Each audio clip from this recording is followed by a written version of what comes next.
Atos dos Apóstolos. Capítulo 3. A Grande Comissão. Após a morte de Cristo, os discípulos ficaram quase vencidos pelo desalento. Seu mestre tinha sido rejeitado, condenado e crucificado. Os sacerdotes e príncipes haviam declarado zombeteiramente: salvou os outros e assim mesmo não pode salvar-se? Se é rei de Israel, desça agora da cruz e creremos nele. Mateus capítulo 27, verso 42. O sol da esperança dos discípulos tinha declinado, e a noite havia descido sobre seus corações. Muitas vezes repetiram as palavras: e nós esperávamos que fosse ele o que remisse Israel. Lucas capítulo 24, verso 21. Desolados e com o coração em dor, lembraram-se de suas palavras: se ao madeiro verde fazem isto, que se fará ao seco? Lucas capítulo 23, verso 31. Por várias vezes havia Jesus tentado revelar o futuro a seus discípulos, mas eles não haviam querido refletir no que ele dissera. Por esta razão, sua morte veio-lhes como uma surpresa, e mais tarde, ao rememorarem o passado e verem o resultado de sua incredulidade, encheram-se de tristeza. Quando Cristo foi crucificado, eles não creram que ele ressurgisse. Ele havia afirmado claramente que haveria de ressurgir ao terceiro dia, mas eles ficaram perplexos sobre o que ele queria dizer. Essa falta de compreensão deixou-os extremamente desesperançados por ocasião da morte de Jesus. Ficaram amargamente desapontados. Sua fé não penetrava além das sombras que Satanás tinha baixado em seu horizonte. Tudo lhes parecia vago e misterioso.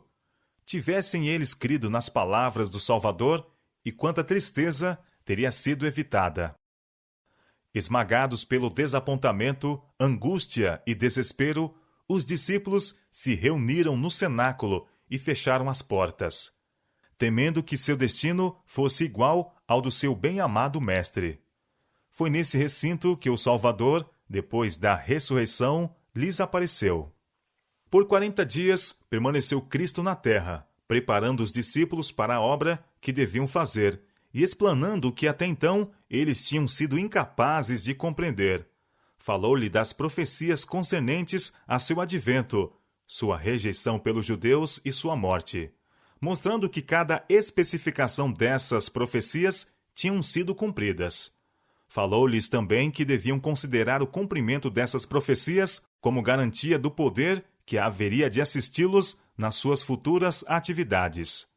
Então abriu-lhes o entendimento para compreenderem as Escrituras, e disse-lhes: assim está escrito, e assim convinha que o Cristo padecesse, e ao terceiro dia ressuscitasse dos mortos, e em seu nome se pregasse o arrependimento e a remissão dos pecados em todas as nações, começando por Jerusalém. E ele acrescentou: e destas coisas sois vós testemunhas. Lucas capítulo 24, versos 45 a 48. Durante esses dias que Cristo passou com os discípulos, eles adquiriram nova experiência.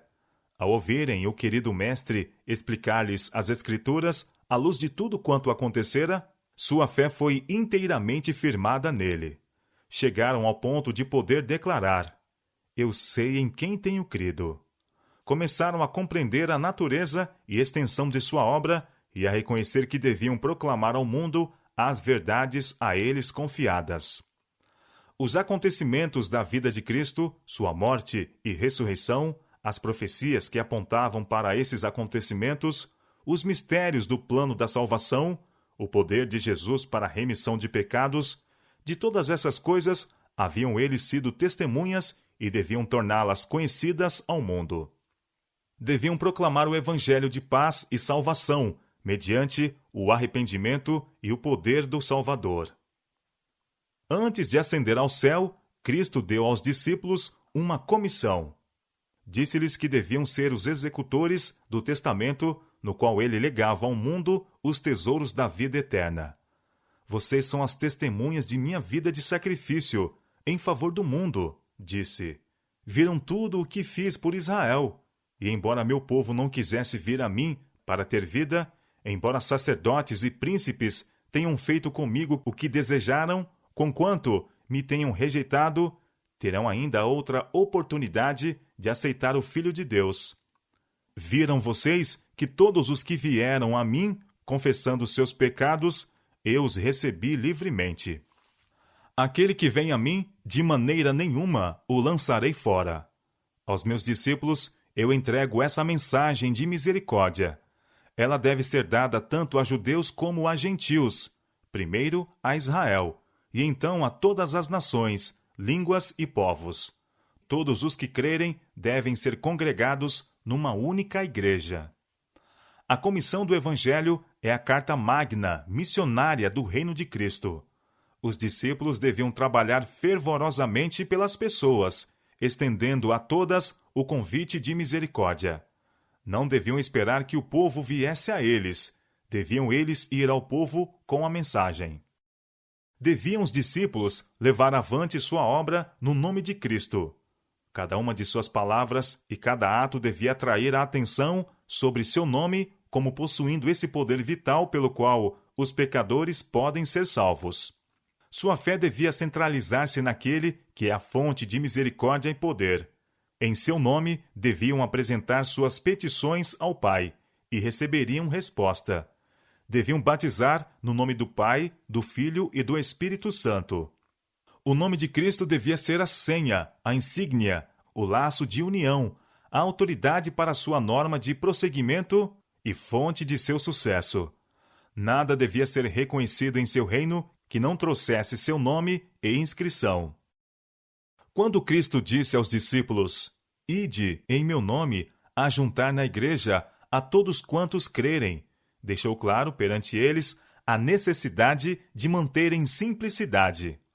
Quanto menor fosse a ostentação e exibicionismo, maior seria sua influência para o bem. Os discípulos deviam falar com a mesma simplicidade com que Cristo havia falado. Deviam imprimir no coração dos ouvintes as mesmas lições que lhes havia ensinado. Cristo não disse a seus discípulos que sua obra seria fácil. Mostrou-lhes a vasta confederação do mal arregimentada contra eles. Teriam de lutar contra os principados, contra as potestades, contra os príncipes das trevas deste século, contra as hostes espirituais da maldade nos lugares celestiais. Efésios capítulo 6, verso 12. Mas não seriam deixados a lutar sozinhos.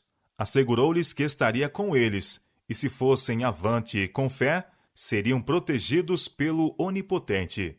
Ordenou-lhes que fossem valorosos e fortes, pois alguém mais poderoso que os anjos, o general das hostes celestiais, estaria em suas fileiras. Ele tomou completas providências para a continuação de sua obra e assumiu a responsabilidade de seu êxito. Enquanto obedecessem sua palavra e trabalhassem em harmonia com ele, não fracassariam. Ide por todas as nações, ordenou ele, até as mais distantes partes do mundo habitado, e estejam certos de que minha presença estará com vocês, mesmo ali. Trabalhem com fé e confiança, pois em tempo algum os deixarei. Estarei sempre ajudando-os a executar suas tarefas, guiando-os, confortando-os, santificando-os e os sustentando, dando-lhes sucesso quando falarem, de maneira que suas palavras atraiam a atenção dos outros para o céu. O sacrifício de Cristo em favor do homem foi amplo e completo.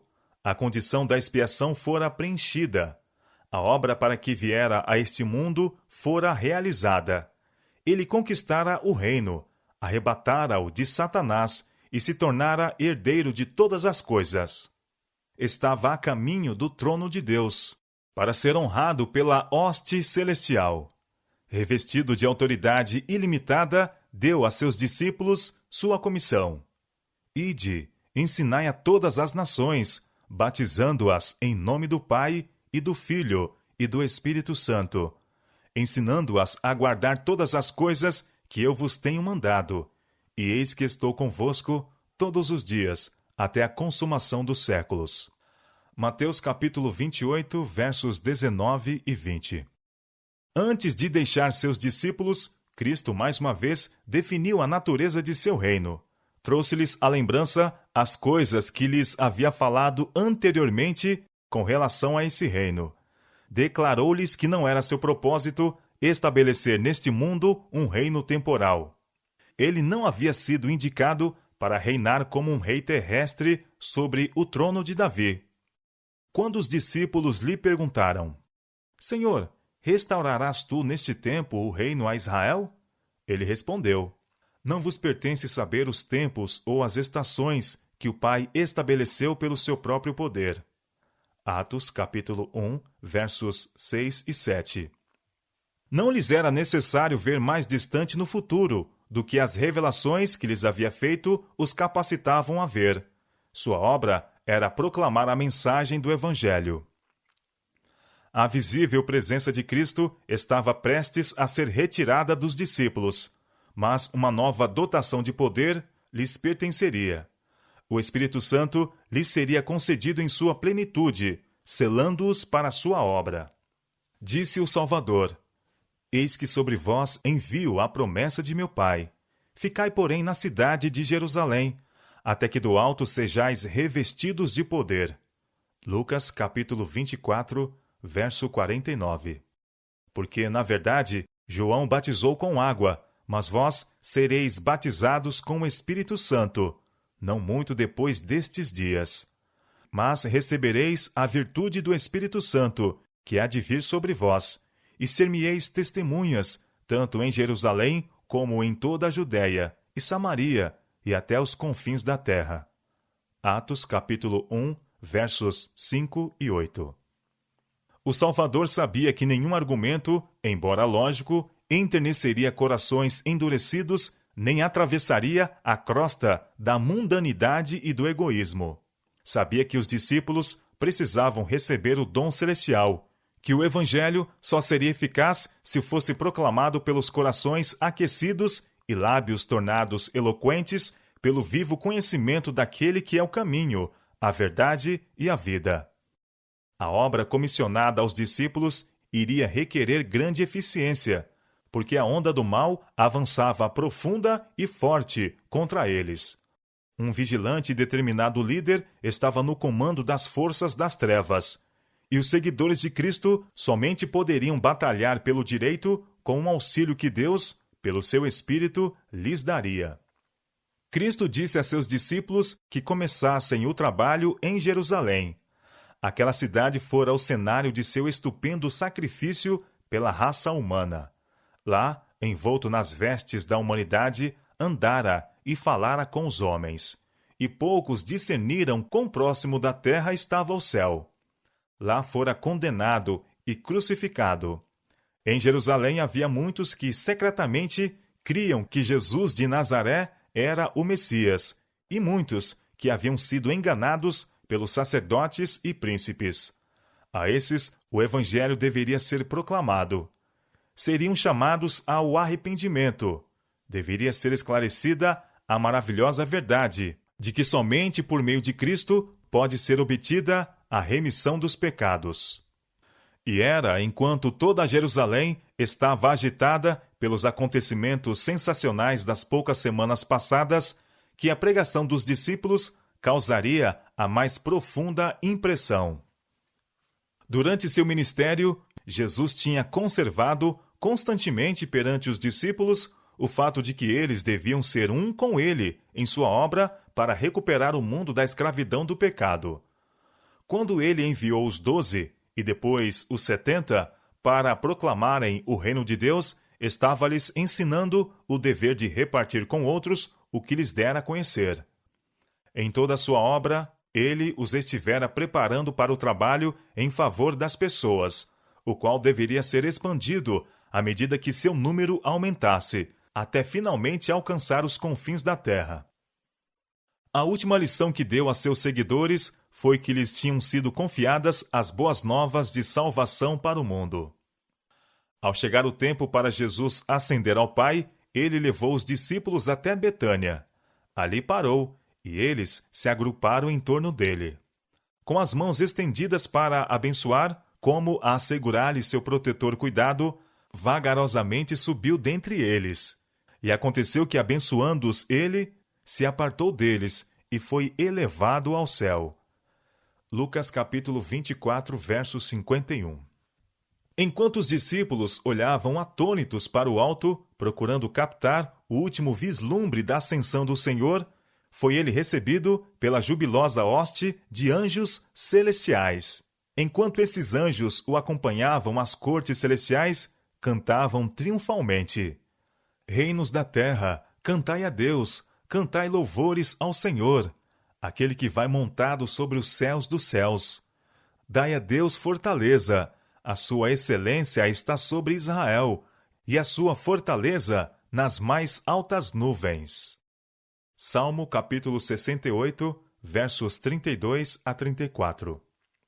Os discípulos ainda estavam com os olhos fitos no céu, quando, eis que junto deles se puseram 2 varões vestidos de branco, os quais lhes disseram: Varões galileus, por que estáis olhando para o céu? Esse Jesus, que dentre vós foi recebido em cima no céu, há de vir, assim como para o céu o vistes ir. Atos capítulo 1, versos 10 e 11. A promessa da segunda vinda de Cristo deveria ser conservada sempre viva na mente de seus discípulos. O mesmo Jesus, a quem viram subir ao céu, viria outra vez, para receber aos que na terra se entregassem a seu serviço. A mesma voz que lhes disse: Estou convosco todos os dias, até a consumação dos séculos. Lhes daria as boas-vindas à sua presença no reino celestial. Como no cerimonial típico, o sumo sacerdote despia suas vestes pontificais e oficiava vestido de linho branco dos sacerdotes comuns. Assim Cristo abandonou suas vestes reais e se vestiu de humanidade, oferecendo-se em sacrifício, sendo ele mesmo o sacerdote, ele mesmo a vítima. Como sumo sacerdote, depois de realizar essa cerimônia, no Santo dos Santos, deixava o local e se apresentava à expectante multidão em suas roupas pontificais, assim Cristo virá a segunda vez, trajando os mais alvos vestidos, como nenhum lavandeiro sobre a terra os poderia branquear. Marcos capítulo 9, verso 3. Ele virá na sua própria glória e na glória de seu Pai, e toda a hoste angélica o escoltará em seu caminho. Assim se cumprirá a promessa de Cristo a seus discípulos: Virei outra vez, e vos levarei para mim mesmo. João capítulo 14, verso 3. A todos os que o têm amado e esperado por ele coroará com honra, glória e imortalidade. Os justos mortos ressurgirão de suas sepulturas, e os que estiverem vivos serão arrebatados com eles para encontrar o Senhor nos ares. Eles ouvirão a voz de Jesus, mais suave que qualquer música jamais foi ouvida por ouvido mortal, dizendo-lhes: As lutas estão terminadas. Vinde, benditos de meu Pai, possuí por herança o reino que vos está preparado desde a fundação do mundo. Mateus capítulo 25, verso 34. Os discípulos tinham motivos para rejubilar-se na esperança da volta do Senhor.